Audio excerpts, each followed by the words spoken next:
Assalamualaikum warahmatullahi wabarakatuh. Kami dari kelompok 7 akan mempresentasikan tentang materi karbohidrat disertai dengan glikolisis, siklus Krebs, dan siklus Cori. Baik, sebelumnya kami akan memperkenalkan diri terlebih dahulu. Di sini saya sendiri, Ahdiana Vetra Elaini, dengan NIM 2003511000047, dan ada rekan saya yang bernama Dewi Ardila Astalisa dengan NIM 2003511000009.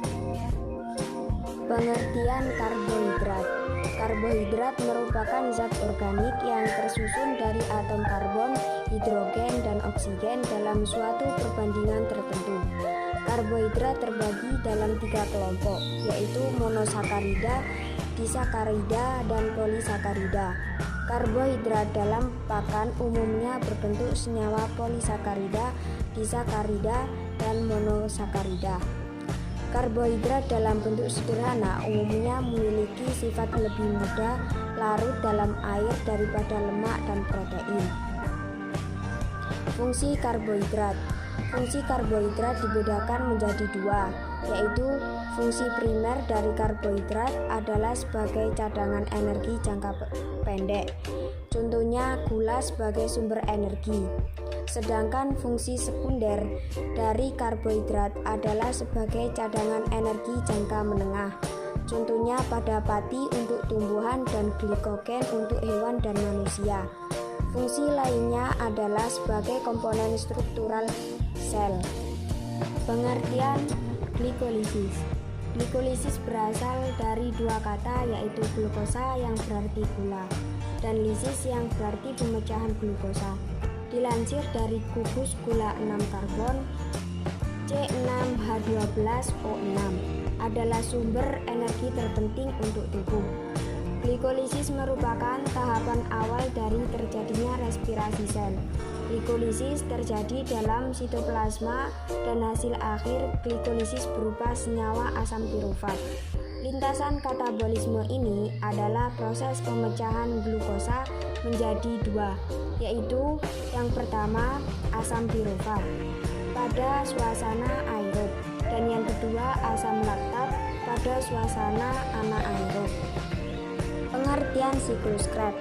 Siklus Krebs merupakan suatu rangkaian reaksi metabolisme respirasi aerob yang terjadi pada sel dan bisa menghasilkan energi dari asam pirufat hasil dari proses glikolisis.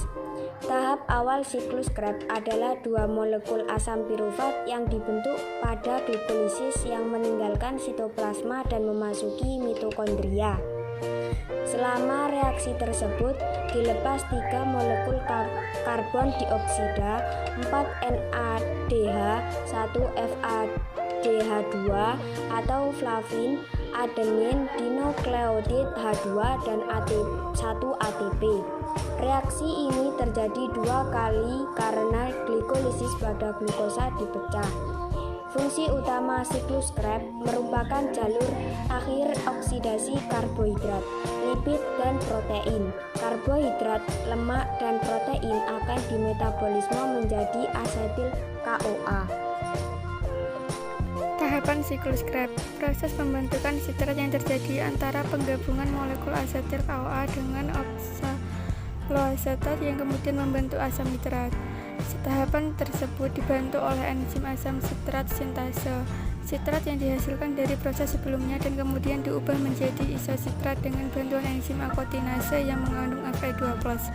Isositrat diubah menjadi alfa ketogluturat oleh enzim isositrat dehidrogenase.